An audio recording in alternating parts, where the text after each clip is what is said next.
Take two 4x48s and space them out on your workbench.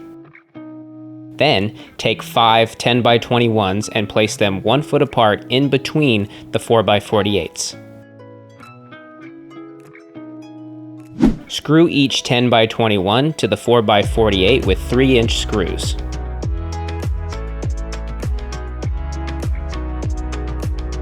Mark the center on the top and bottom of the 10x21 boards.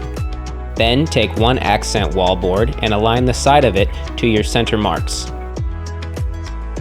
Use a brad nail gun or hammer and nail the board in place. Keep adding the 3 other accent wall boards and nail in place.